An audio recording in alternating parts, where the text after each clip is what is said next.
शेरू काम के सिलसिले में गांव से शहर में लिफ्ट लेकर आता है, पर पैसे कम होने से उसे पुराने घर में भाड़े पर रहना पड़ता है, जहां उसे एक खाली कमरे में एक रेड बॉक्स दिखाई देता है जिस पर डोंट ओपन लिखा था। पर शेरू ओपन कर देता है जिसमें से 2 पेपर और एक पेन निकलता है जिस पर लिखा था अपना नाम लिखो वरना टी शर्ट फट जाएगा और कल ओपन करना। शेरू मजाक समझकर बिना नाम लिखे ही चला जाता है और अगले दिन देखता है तो उसकी टी शर्ट चूहे ने खा लिया था। अब शेरू फटाफट फिर उस बॉक्स के पास जाकर बॉक्स खोलता है तो आज लिखा था गमले में पानी डालो वरना फोन टूटेगा। शेरू फटाफट जाकर गमले में पानी डाल देता है और अगले दिन बॉक्स खोलने पर उसे पूरा बॉक्स पैसे से भरा मिलता है। इस तरह शेरू कई दिनों तक पैसे कमाता है, पर ये शायद बहुत बड़ी गलती थी। आज लिखा था सोफिया नाम की लड़की को मारो वरना पापा इन डेंजर। शेरू की धड़कन मानो थम सी गई थी और कुछ नहीं समझ आता। शेरू फटाफट हथौड़े से बॉक्स को तोड़ देता है, पर अगले दिन उठते ही गाँव से कॉल आता है और पता चलता है कि उसके पापा का एक्सीडेंट हो गया है। शेरू दौड़ते हुए बॉक्स के पास जाता है तो उसके होश उड़ जाते हैं क्योंकि बॉक्स पहले की तरह ही ठीक हो गया था। पापा की जान बचाने के लिए शेरू को दोबारा बॉक्स खोलना ही पड़ता है जिसमें लिखा था अपने भाई को मारो वरना मम्मी मरेगी। शेरू के पसीने छूटने लगते हैं और आंसू रुक ही नहीं रहे थे। तभी शेरू भागते हुए शेरू बाबा के पास जाता है और रोते हुए सारी बातें शेरू बाबा को बताता है। शेरू बाबा घर आकर बॉक्स को खोलते हैं जिसमें लिखा था शहर छोड़ दे वरना तू मरेगा। शेरू बाबा अपने ज्ञान से जादुई मंत्र पढ़ते हैं जिससे द रेड बॉक्स को मंत्र से लॉक कर देते हैं और शेरू को गलती से भी बॉक्स को खोलने से मना करते हैं और रात को डर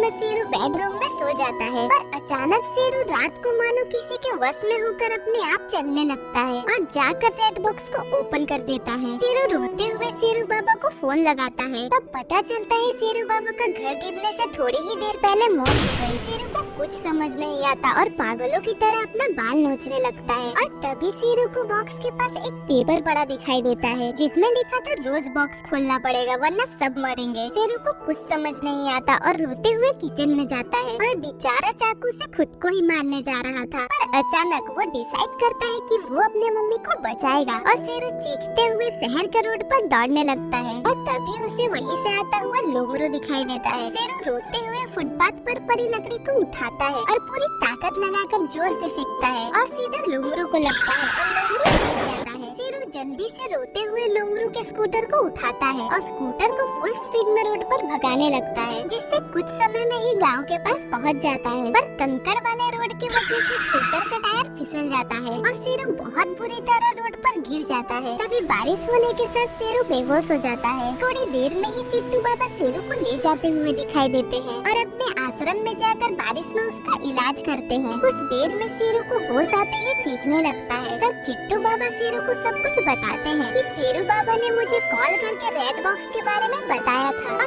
कहा था अगर मैं ना रहूं तो शेरू नाम के लड़के को ढूंढना। शेरू रोते हुए बताता है कि उसकी मम्मी की जान खतरे में है। तब चिट्टू बाबा एक जादुई लाल पाउडर शेरू को देते हैं जिसको बॉक्स पे डालते ही उसमें की आत्मा बाहर आ जाएगी, पर तुम्हें यहाँ लाना होगा तभी मैं उसको मार पाऊंगा। तो शेरू कहता है जब तक मैं जाऊंगा तब तक तो सुबह हो जाएगा। तब चिट्टू बाबा हजारों आत्मा को कैद की हुई शैतानी बाइक को निकालते हैं जिसको शेरू फुल स्पीड में चीखते हुए भगाता है और सिर्फ मिनटों में ही अपने घर पहुँच जाता है। शेरू फटाफट लाल पाउडर को बॉक्स पर डाल देता है। तभी शेरू चौंक जाता है क्योंकि उसमें से तेज रोशनी निकलती है और देखते ही देखते बॉक्स में से डरावनी हंसी के साथ चुड़ैल निकलती है और वही खड़े होकर शेरू को घूरने लगती है। शेरू डर के मारे कांपते हुए चीखने लगता है। तभी चुड़ैल तेजी से शेरू के पीछे दौड़ने लगती है। शेरू दौड़ते हुए सड़क पे आ जाता है पर तभी याद आता है कि बाइक तो पीछे घर पर ही रह गया। शेरू पीछे मुड़ के देखता है तो चुड़ैल उसके पीछे ही थी। तभी वही लोमरू दवा लेकर साइकिल से जाता हुआ दिखाई देता है। शेरू जल्दी से रोड पे पड़े पत्थर को उठाता है और जोर से फेंक कर लोमरू को वही साइकिल से गिरा देता है। शेरू साइकिल उठाकर तेजी से वहाँ से भागने लगता है पर चुड़ैल शेरू का पीछे छोड़ ही नहीं रही थी, जिससे पीछा करते करते चुड़ैल आश्रम के पास पहुँच जाती है। वही चिट्टू बाबा एक पेड़ पे खड़े होकर आग वाला तीर चलाते हैं जिससे चुड़ैल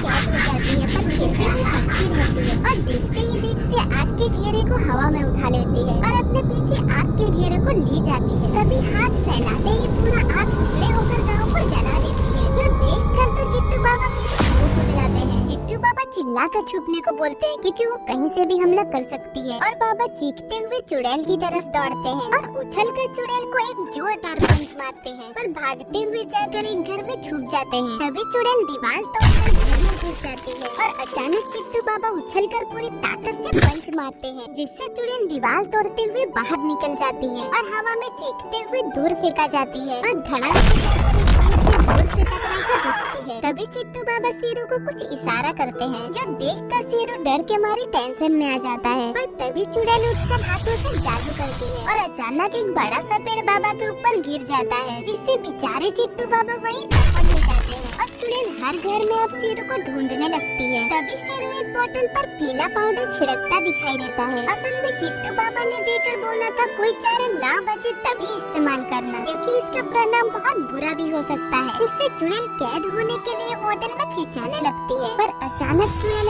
शैतानी शक्तियों का इस्तेमाल करती है और अचानक बोतल वही टूट के बर्बाद हो जाती है। अब चुड़ैल तेजी से शेरू को मारने पास आ रही थी। शेरू घबराकर यहाँ वहाँ देखता है, पर ऐसी कोई चीज नहीं दिखती जिसमें कैद कर सके। तभी शेरू सारे जादुई पाउडर को खुद पे ही गिरा लेता है, जिससे अब चुड़ैल तेजी से शेरू की तरफ खिंचाने लगती है और चीखते चिल्लाते हुए लाल धुएं में बदल जाती है और पूरी की पूरी शेरू के अंदर ही कैद हो जाती है। जिसके बाद शेरू अपने मम्मी से मिलने जाता है और बेचारा थका हारा वही मम्मी के घर में सो जाता है। पर क्या ये सिर्फ अभी शुरुआत?